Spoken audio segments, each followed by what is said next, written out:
Hey guys, welcome to Manga by Volume, and today we're going to be doing my weekly reading wrap-up video. This is going to be the first of hopefully many in which I just go over the stuff that I read throughout the week. This includes manga and comics. So we're going to be starting off with the comics because I only read one comic graphic novel this week, and it's a pretty good one. It was Invincible, The Ultimate Collection, Volume 11. This is the most recent hardcover, and there should only be one more in Volume 12, and that should wrap up the series. That should come out hopefully sometime next year, because that's when the series ends.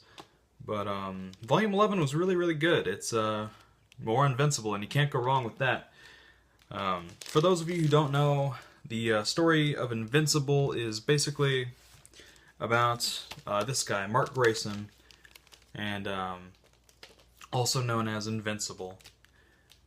And he's basically, it's kind of like if you mixed Ultimate Spider-Man and Superman into one hero. He's got like a very similar power set to Superman, but it's a similar story to Spider-Man, if that makes any sense. But of course with more like sci-fi stuff, because he is very similar to Superman in that he is a Viltrumite, which is basically a Kryptonian. And it's a really good series, really brutal, lots of gore, violence. It is a lot darker than the colorful art style would have you believe. But Volume 11 was great. The only thing that I kind of didn't like about it, and this is kind of a small complaint, is that so throughout most of the series we get Ryan Ottley on the art, and Ottley's art is just great. It might take some getting used to, but I really love his art style. And then halfway through, oh, here's some more of Ottley's art. You get his, that's Mark Grayson right there. Then halfway through, we get back to some art from, I think it's Cory Walker? Yeah, Cory Walker, who was who's one of the co-creators along with Robert Kirkman. And his art isn't bad by any means. In fact, it's pretty great. It's just it took some getting used to go back from Ottley's fantastic art that I had grown accustomed to and really enjoyed. And it's kind of weird seeing all the characters in a new art style after so long, but I digress. Invincible Volume 11 was phenomenal. Moving on to the manga, we have the first volume of Dragon Drive, and Dragon Drive is a good series. It's pretty good. I have a lot of nostalgia for this series, which is why I picked it up. And it's basically about a game called Dragon Drive, in which kids and players, whatever, are basically in control of their own dragon. It's a virtual reality game, and they're basically fighting. They're pitting their dragons against each other. And it's pretty good. This first volume smells old. I got it used. I give the smell of the volume mold out of 10. Yeah. But Dragon Drive, it has pretty good art. Pretty good art style. And a lot of good action. It's very simple, but like not in a terrible way. If you like shonen, you'll probably like Dragon Drive. Very fun series. And Volume 1 ends with a pretty awesome fight between two humongous dragons. A lot of cool designs also on the dragons. I'm not going to give too much away, but let's see here. They remind me a lot of like Yu-Gi-Oh characters, the way that the dragons are designed. And there's one of the main dragons there. But yeah, Volume 1 of Dragon Drive, pretty good. I'll probably read Volume 2 and ahead sometime next week. But moving on, we have One Piece Volume 3. This continues my the R manga reread of One Piece. Going strong. Volume 3 is another fantastic volume. This time we close off the Buggy the Clown arc, well, the first one, and move into the introduction of Usopp, who is a great character. He's very comic relief in his introduction, and of course we get Django and what's his name? Clawdor? No, that's his butler name. Anyways, very good volume. Introduction to the next arc, and I remember it being a pretty good one. I thought that Sanji was before Usopp, but I guess I got that backwards. So I'm really looking forward to Sanji's arc because I remember that being one of my favorites. But yeah, another great volume of One Piece, and I'll be reading another one tomorrow because that's when the next volume reread happens. Alright, so to close off the video, we have... man, this series just blew me away. It's basically my favorite vampire story that I've ever read or experienced. And that is Happiness.